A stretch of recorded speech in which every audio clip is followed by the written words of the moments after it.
실크송. 실크송은 인디게임계에서 높은 인기를 구사하고 있는 할로우나이트의 두 번째 작품입니다. 원래는 DLC로 발매될 계획이었지만 제작진들이 만들고 싶은 걸 몽땅 추가하다 보니 어느새 게임의 볼륨이 뻥튀기 마냥 불어났고 아예 후속작으로 발매하게 된 것이죠. 이 게임이 미친듯이 화제가 되었던 것은 단지 인기작의 두 번째 작품이라서가 아닙니다. 자그마치 제작 기간만 7년이 걸렸기 때문이죠. 저도 기억이 납니다. 7년 전쯤 저는 한창 핫하다는 인디 신작인 할로우나이트를 닌텐도 스위치로 플레이했죠. 그리고 얼마 안가 작품에서 조연으로 등장하는 호넷이라는 캐릭터의 서사 중심의 차기작이 발표되었습니다. 그리고 그 뒤로는 제 기억에서 완전히 잊혀지고 말았죠. 앞서 말했듯이 7년이나 걸렸으니까요. 무려 7년이요. 7년이면 신생아가 이제 초등학교에 다니고 있을 긴 세월입니다. 왜 이렇게 제작이 오래 걸렸냐는 물음에 제작진들은 이렇게 답했죠.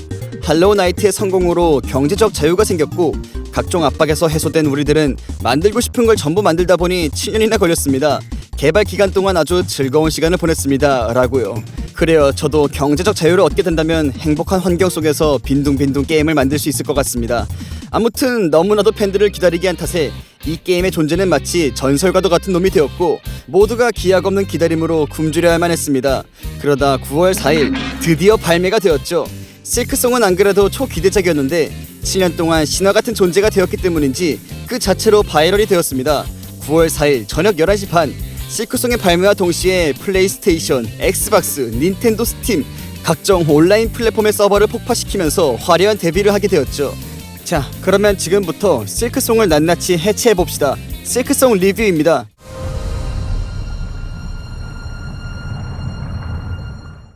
그래서 이 게임은 개발기간 7년의 전설에 걸맞게 잘 만들어진 게임이냐고요? 그 대답을 하기 위해선 약간의 용기가 필요한 듯 싶습니다. 현재 난이도가 너무 높고 플레이 경험이 불쾌하다는 여론이 전반적이거든요. 하지만 단도직입적으로 말하자면 할로우나이트 실크송은 훗날 고전이 되어 게이머들의 입방아에 평생 오를 정도로 잘 만들어진 작품입니다. 메트로바니아 장르를 현대적으로 재구성하는 데 성공하며 어떻게 확장시킬 수 있는지 방향성을 제공합니다. 모든 에리어들은 테마가 확고하며 각 레벨은 플레이어를 몰입시키기 위해 이론적 장치가 치밀하게 설계되어 있죠. 쉽게 동기를 잃어 포기하지 않도록 지속적인 놀거리를 제공합니다. 제가 노멀 엔딩을 보기까지 총 35시간 정도의 시간이 걸렸음에도 불구하고 단 하나의 레벨조차 단순하게 만들어지지 않았죠. 지도 좀 보세요. 이렇게 방대한 크기를 지닌 게임임에도 불구하고 경험의 밀도가 전혀 희석되지 않습니다. 여기도 숨겨진 길이 있구나. 게임이 진짜 넓다. 근데 이 위에도 이제 부술 수 있는 길이네. 계속. 이 게임은 메트로베니아 게임입니다. 이 장르의 특징은 거미집처럼 유기적으로 연결된 레벨들을 자유롭게 누비며 활보하는 탐험 위주의 플레이어 능동형 게임이죠. 만약 그 어떤 강제적인 진행 없이 주도적인 플레이를 설계하고자 하면 개발자들은 골치가 아파지기 마련입니다. 원래 아이들이 혼자서 놀 수 있는 환경을 만드는 게 가장 어려운 일이거든요. 가장 효율적인 방법은 그냥 거실 TV에다가 K-POP 데모넌터스를 틀어주는 겁니다. 맞아요, 청각적 시각적 요소로 흥미를 끄는 거죠. 뭐야? 뭔 소리야? 아저씨, 거기 위에서 누군데 이거? 방대하고 복잡한 레벨들을 지니고 있지만 가야 할 길이 끊겨 진행할 수 없거나 노래적 흥미를 잃는 상황은 자주 발생하지 않습니다. 극단적으로 2막에 들어서면 레벨을 탐험한 지 얼마 되지 않았어도 최종장으로 빠른 이동을 할 수가 있는데요. 이는 전위에서 큰 산을 보여주며 시각적 동기를 주는 것처럼 내가 향할 꼭대기를 미리 보여주어 탐험의 동력을 제공하는 것입니다. 야, 큰일났다. 여기가 어디냐 근데? 메트로베니아 장르에서 퍼즐이라 하면 사실 길찾기와 동의어입니다. 실크송은 전투 뒤에 퍼즐을 배치하는 여타 게임처럼 분리된 퍼즐 페이지를 가지지 않았죠. 세계 곳곳에 자연스럽게 탐색과 전투에 녹여낸 겁니다.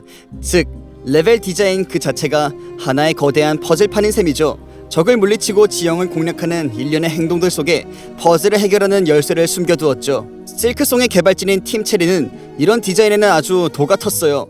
예를 들면 레벨을 탐험하다 보면 자연스럽게 더 이상 나아갈 수 없는 종단에 닿게 되지만 각종 미술적 장치와 청각적 호기심으로 더 나아갈 수 있다는 설득을 하죠.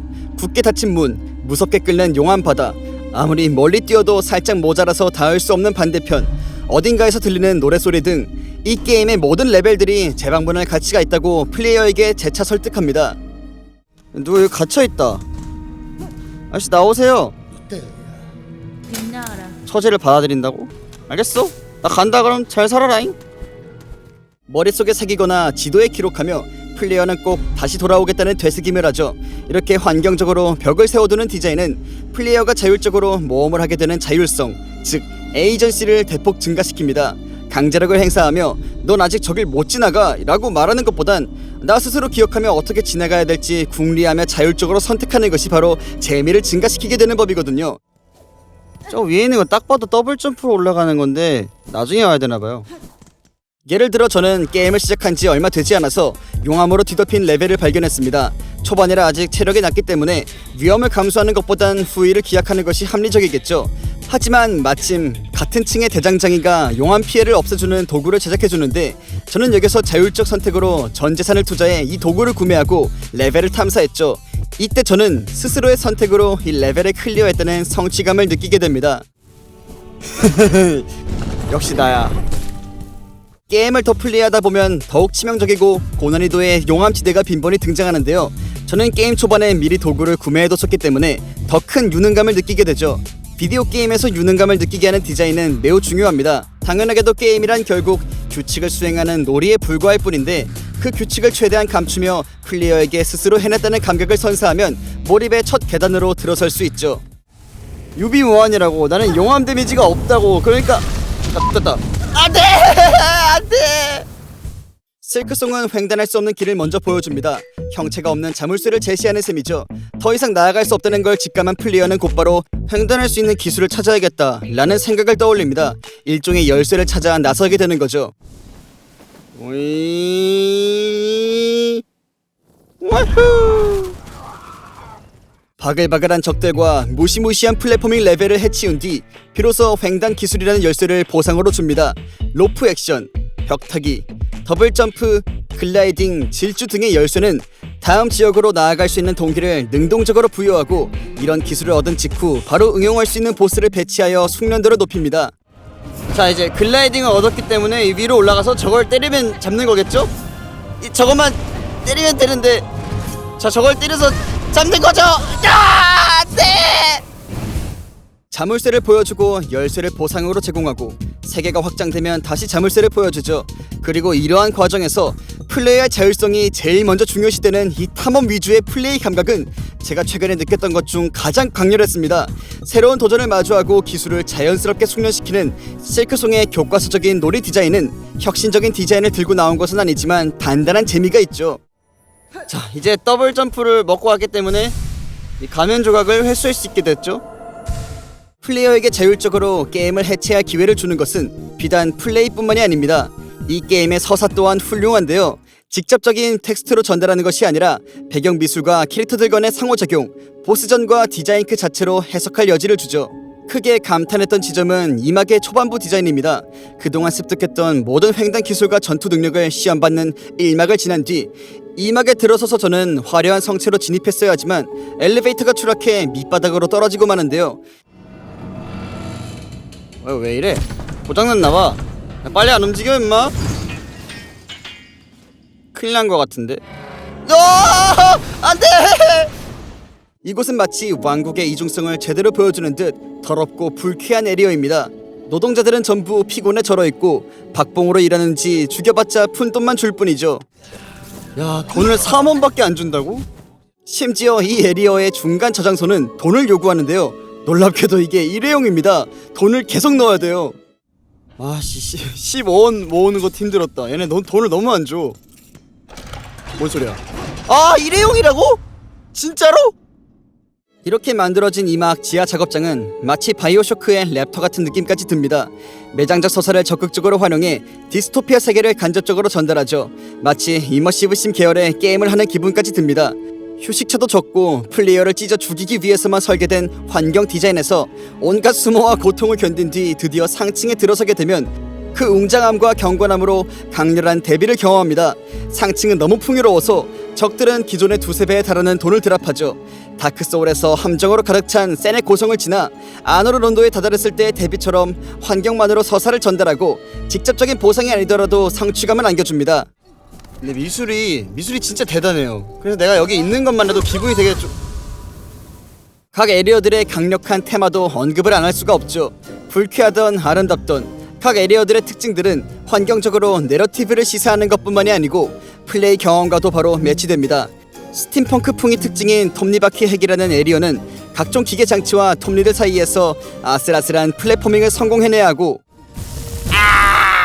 백색 병동이라는 고딕 호러풍의 에리어에선 의도적으로 불쾌하게 디자인된 적들과 불합리한 전투를 벌이며 고통을 받아야 됩니다. 그 밖에도 모든 대항 수단을 빼앗긴 뒤 스텔스 플레이가 요구되는 레벨이나 이 새끼들 내 무기 내놔! 또가닥! 기후 환경적인 요소를 극복해내야 하는 레벨 혹은 퍼즐만으로 아레나 디자인에서 버텨야 하는 레벨까지 있는 등 그야말로 풍부함을 자랑합니다. 게다가 이 테마 속의 작은 레벨들도 절대 허투루 만들어지지 않았죠. 모든 레벨 하나하나가 쓰임새가 있고 플레이어의 동기를 만들기 위해 디자인됩니다. 각 레벨들의 쇼컷을 미리 보여주어 나아갈 수 있는 길을 암시하고 세이브 포인트를 적재적소에 배치하죠. 특히 이전에 방문했던 세이브 포인트들을 아슬아슬할 때 다시 도달하면 돌아왔구나 하는 안도감을 느끼게 됩니다. 예를 들어 깊은 부두라는 레벨의 아래쪽에선 지독하게 어려운 구간이 있는데요. 제발 비켜! 제발 비켜! 간신히 돌파하고 나서 위로 올라왔을 때 과거에 열리지 않던 문이 열리면서 사우나를 발견할 수 있죠. 이 순간 눈앞에 펼쳐진 휴식 공간은 미술과 디자인만으로 훌륭한 보상이 되어줍니다. 여기가 옛날에 거기랑 이어진다고? 하는 놀라움, 우회성을 보여주는 리턴 루프 위주의 레벨 디자인은 플레이어의 긴장과 이완을 효과적으로 관리하죠. 과거 다크소울 같은 작품에서 높이 평가되었던 거미줄 같은 수직 수평 복합 연결 구조를 실크송에서도 충실히 구현하고 있습니다. 거대한 세계임에도 불구하고 탐험을 거듭할수록 세계가 하나로 응집되는 체험을 하게 되죠. 특히 마음에 들었던 에리어는 백색 병동과 속삭이는 금고라는 에리어예요. 모든 탐험을 마친 뒤 보스를 클리어하고 다시 쇼컷으로 처음으로 돌아오도록 디자인되었죠. 이렇게 세계를 탐험하며 만날 수 있는 수많은 캐릭터들도 재치가 있습니다.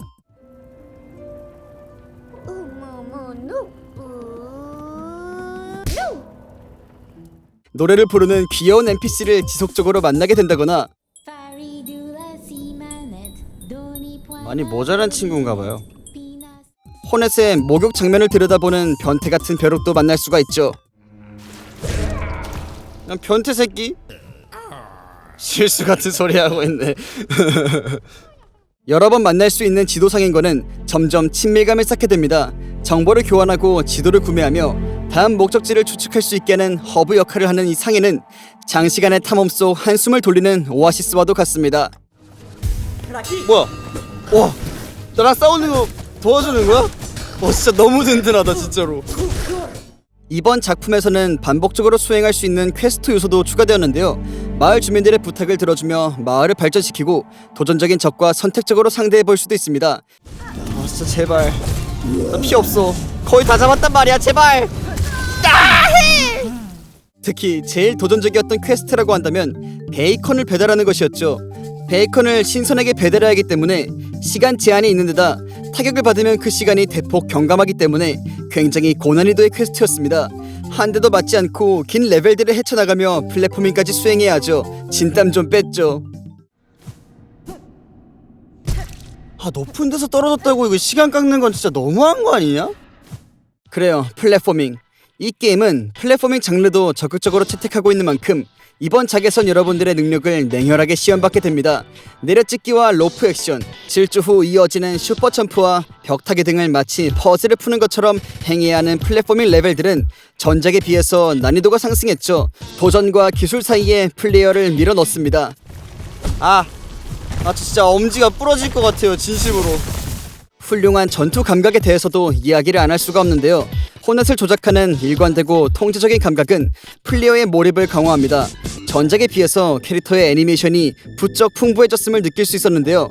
절벽에 매달렸을 때 바로 점프로 이어지는 부분이나 대시 공격 후 스탬핑을 통해 다시 튀어올라 연속 공격을 가하는 것은 만족스러운 전투 경험으로 이어집니다. 환경만 받쳐준다면 말이에요. 팝!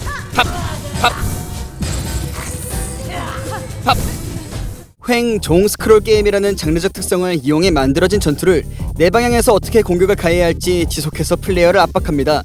예를 들면 이 냄비 뚜껑을 들고 있는 적은 호넷의 공격 방향에 맞춰 의도적으로 방어를 하는데요. 전작에 비해서 어떤 방향을 어떤 타이밍에 정확하게 공격해야 할지 마치 퍼즐처럼 접근해야 합니다. 환경만 받쳐준다면 말이에요. 무서워라. 뭐 이런 애가 잡몹이냐 근데. 이번 작품에서는 단순한 타격뿐만이 아니라 실크 기술, 각종 도구, 문장을 통해서 다원화된 전투를 시도해볼 수 있는데요. 사실 이번 작품은 난이도가 전반적으로 상승한 만큼 이런 요소들을 적극적으로 활용해야만 살아남을 수 있습니다. 마치 엘든링에서 영체와 마술, 전투 기술을 총동원해야 하는 디자인으로 바뀐 것처럼 말이죠. 저는 덫을 뿌려 짜증나는 공중적의 접근을 제한하는 도구를 주로 사용한다거나 진짜 안되겠다. 나 이거 막 뿌리고 다녀야겠다. 이거 나도 이제 2판 4판이다. 나도 진짜로. 공중 드론에게는 마찬가지로 공중 드론으로 맞서는 플레이를 주로 하곤 했습니다. 뭐 그래야만 하는 이유가 있었죠. 진짜 미친 것 같아. 너무 많이 나와. 그만들 좀 해. 플레이어는 이런 전투를 거치며 제한된 실크 에너지라는 자원을 어떻게 운용할지 고민하게 되고 자원 관리와 전략 수립이 전투의 중요한 축이 되었음을 알 수 있습니다. 이로써 할로우 나이트는 단순한 피드백으로 이루어진 전투가 아니라 전략적 깊이를 형성하며 자신만의 전투 스타일을 구축할 수 있게 되었습니다. 한층 다채로운 전략을 제공하며 훌륭한 조작성과 그에 따르는 피드백을 명확히 보여주죠. 만약 환경만 받쳐준다면 엄청나게 만족스러운 전투 경험을 할 수 있을 겁니다. 환경만 받쳐준다면. 다 잡았나보다. 진짜 끝났나보다. 진짜 지랄하지마. 그래요, 왜 환경만 받쳐준다면 좋은 전투를 경험할 수 있다고 반복적으로 말했느냐면 이 게임의 난이도 논란에 대해서 이야기할 차례이기 때문입니다. 실크송은 엄청난 기대와 함께 발매되었지만 정작 발매된 후 여론이 크게 좋지는 않았는데요. 왜냐면 게임이 진짜 욕 나오기 어렵기 때문이죠. 이거 큰일났다. 이거 보스 2마리네. 이거 큰일났다. 데미지 2칸씩 단다. 이거 어떻게 잡으러 만든 거지? 큰일났네. 기본적으로 대부분의 적이 호넷의 체력을 2칸씩 깎아먹습니다. 모든 보스들의 체력은 하나같이 너무 높고 하나같이 비행형 적을 소환해대죠. 얘도 이거 날파리가 한 마리 소환하네. 이거 뭐 안 소환하는 보스는 없어? 오지마! 오지 말라고 했잖아! 이 비행 드론들 때문에 열불이 뻗칩니다. 보스라 하면 본래 전 레벨에서 전투나 플랫포밍 같은 기술을 습득한 뒤 그 기술을 얼마나 숙련했는지 시험하는 장이 되는 게 보통입니다만 이 게임의 보스들은 너무나도 끔찍한 디자인을 가지고 있습니다. 좀 정정당당하게 1대1로 싸우면 안 돼? 꼭 뭘 소환해야 되는 거야? 미치겠다 진짜로. 이게 뭐냐고요. 솔직히 거의 다 짜증난다고 말할 수 있지만 그중 대표적인 사례를 꼽아보자면 일단 흉포한 야수파리 이 새끼예요. 무슨 가까이만 가도 체력을 2칸씩 깎아 쳐먹는데 상대하기 까다로운 비행형 적과 연속 공격형 적을 무한대로 소환해대죠. 진짜 싫어. 이게 몇 마리야 지금. 진짜 싫어. 아무리 게임에 숙련되었다고 한들 2-3번만 쳐맞으면 죽어버리는 보스와 수많은 잡몹을 한꺼번에 상대할 순 없어요. 심지어 나중엔 가라앉는 용암 위에서 싸워야 되는데 도대체 어떻게 깨라고 만든 겁니까 이걸? 이걸 어떻게 깨라고 만든 거냐 이거. 개인적으로 풀려난 잘하는 놈도 짜증납니다. 패턴 자체는 그냥 뛰어올라서 반대편으로 넘어가면 공략하기 쉽지만 보기에만 그렇죠. 이 녀석의 돌진 속도가 너무 빨라서 반응하기가 쉽지 않고 이 새끼도 체력이 신물나게 높은데 거의 다 잡았다 싶으면 또 높은 공격력의 적들을 소환해대니 제 분노를 감당하기가 힘들어요. 진짜 미친놈. 진짜 미친놈. 저리 가 진짜로. 아니면 6분 동안 계속해서 고난이도 적들을 상대해야 되는 건 어떻게 생각하세요? 이게 농담이 아니라 실제로 게임 안에 있습니다. 그것도 도전적 난이도의 서브 레벨이 아니라 게임을 클리어하기 위해서 무조건 진행해야 하는 전투예요. 6분 동안 쉴 틈도 없고 공중에서 무슨 벌을 쏘아대는 적과 한 번에 3마리의 연속 공격형 적을 뿌려대는 등 이 게임은 아예 절제라는 걸 모릅니다. 적당이라는 단어를 안 들어봤나 보죠? 자, 다음엔 뭐야? 큰 거 2마리 나오는 거 아니지 설마? 진짜 미쳤나봐. 이럴 거면 그냥 100마리 넣지 왜? 물론 잘 만들어진 보스도 분명 존재해요. 오히려 많죠. 횡과 종으로 공격하는 특성을 최대한 살려낸 보스들의 디자인은 플레이하면서 큰 재미를 느꼈습니다. 특히 저와 비슷하게 검투를 하는 레이스와의 보스전은 정말 훌륭했죠. 전투가 전체적으로 멋있는데? 팍! 하지만 저를 분노케 하는 건 단지 전투 경험뿐만이 아닙니다. 불쾌하게 짝이 없는 건 플랫포밍 구간도 똑같아요. 카라크의 모래밭이나 페이산지 같은 에리어는 의도적으로 고난이도로 만들어져 있는데요. 그 정도가 너무 심해요. 그래요. 안전 구역에서 벗어나면 얼어 죽는 혹한 때문에 시간 제한이 있는 페이산지라는 구역은 사람마다 다르겠지만 제게는 꽤 적당한 수준의 플랫포밍 난이도였다고 생각됩니다. 지금까지 갈고 닦았던 모든 기술을 시험하는 무대이니 어렵게 만든 것 자체는 합리적이라고 생각해요. 그런데 내가 진정으로 분노하는 건 꽤나 긴 시간을 거쳐서 도착할 수 있는 중간 세이브 포인트에 왜 돈을 쳐넣어야 작동하냐는 거예요. 니들이 반복적으로 죽여서 빈털터리로 만들어 놓고는 세이브를 하고 싶다면 돈을 내라? 이게 뭐하는 짓거리냐고. 망했다. 이제 추워 죽는다. 아 망했다. 어떻게 여기까지 왔는데 진짜로. 톱니바퀴 핵이라는 것도 그래요. 이곳은 정말 미친듯한 난이도를 자랑하는 플랫포밍 레벨인데 앞서 말했듯이 난이도를 어렵게 만들어 놓은 것 자체는 제가 뭐라고 안 할게요. 그건 개인차가 있는 것이고 저도 이 레벨을 클리어하고 나서 큰 성취감을 얻었으니까요. 그런데 또 내가 화가 나는 건 적당이라는 걸 모른다는 겁니다. 그 모든 걸 이겨낸 후에 꼭대기에 도달하면 난 분명히 휴식 공간이 있을 줄 알았어요. 아니 휴식 공간까지 없다고 쳐도 그래도 안전한 공간이 있을 줄 알았어. 그런데 없어! 제발 그만해. 진짜 제발 그만해 제발. 체력을 다 깎아놓고는 맨 꼭대기에 적을 배치해놔서 저를 고통 속으로 밀어넣습니다. 아 나 지금 두 번째 오는 거야. 제발 그만해. 오지마. 아 오지 말라고 제발. 나 여기까지 어떻게 왔는데. 이 두 개의 특성을 종합해서 제일 화났던 곳은 풍화된 계단이라는 곳이에요. 1막에서 2막으로 넘어가기 전 마지막 관문과도 같은 곳이죠. 이곳의 보스는 적당히 도전적인 난이도를 지녀 좋은 전투 경험을 선사합니다만 문제는 보스전까지 가는 길이 정말 말도 안 되게 길고 어렵다는 거예요. 한 번 떨어지면 체력을 2칸씩 깎아먹는 모래벌레들, 절대로 내 공격에 맞지 않게 설계된 개같은 파리 새끼. 이거 웃기려고 이렇게 만든 거겠지? 이걸 진지하게 이렇게 못 때리게 만들었을까? 점프해서 스킵하는 것조차 허용하지 않는 고난이도의 적을 배치하는 등 보스전에 한 번 실패하면 그 모든 고통을 반복해야만 합니다.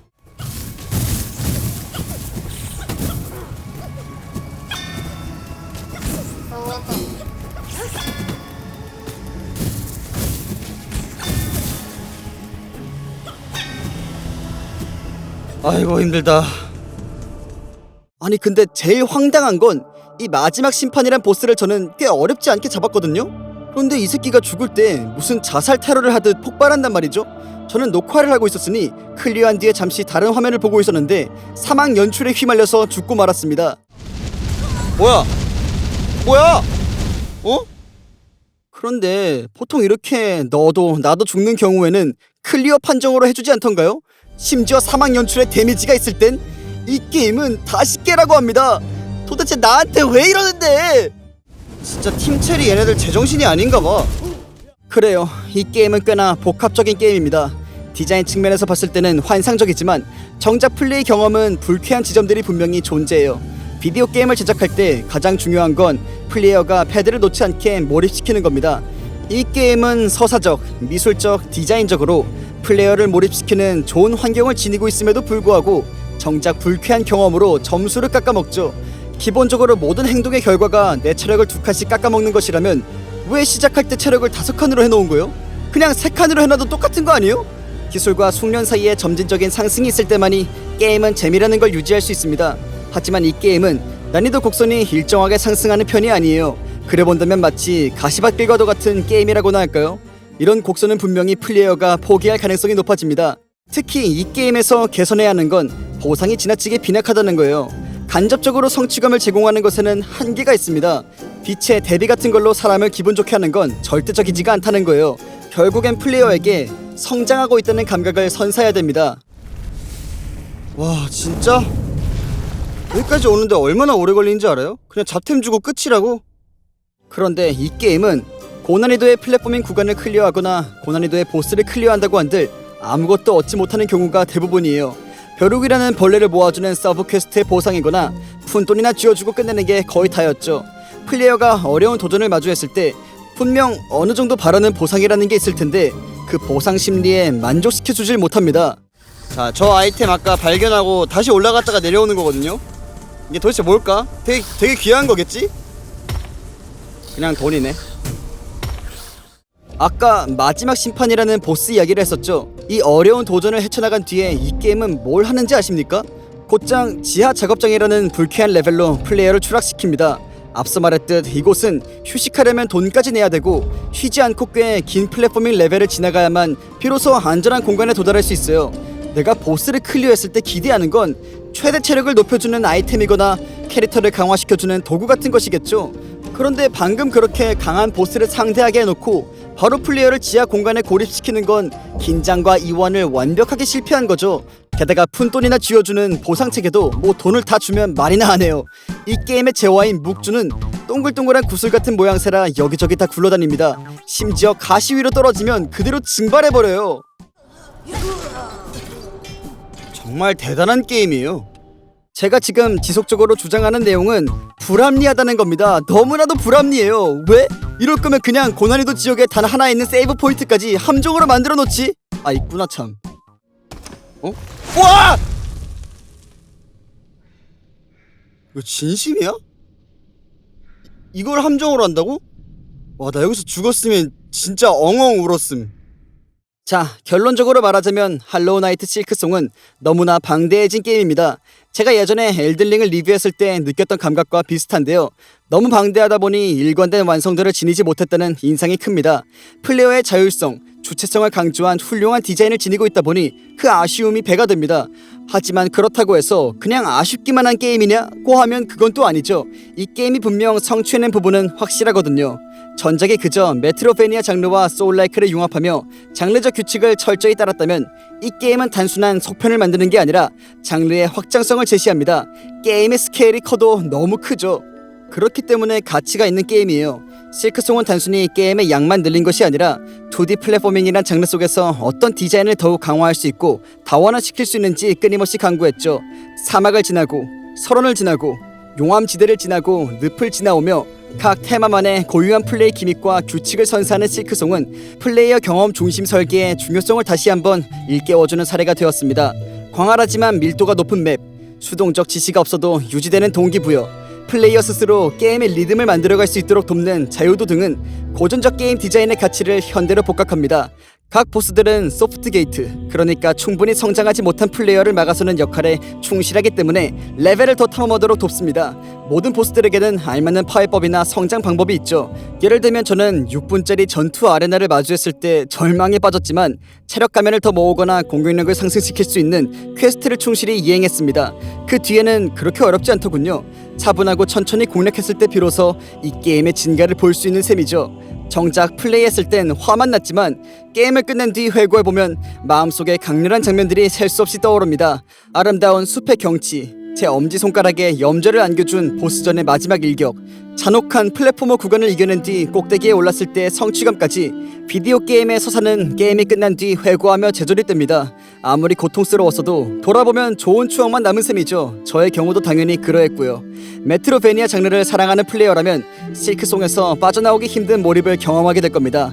혹은 그렇지 않으신 분이라면 이 디자인이 왜 특별하고 고유한지 경험하실 수 있겠죠.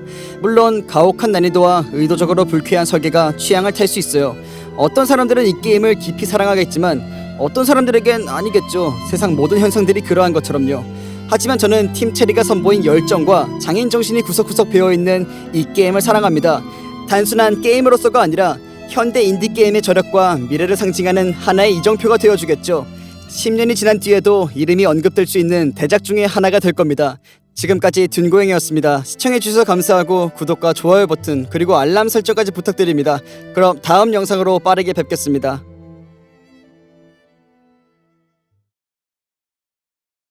아, 진짜 죽으면 안 돼 진짜. 제일 멀리 왔어. 조금만 더 가면 벤치 있을걸? 진짜 최고의 게임이야 진짜로. 와.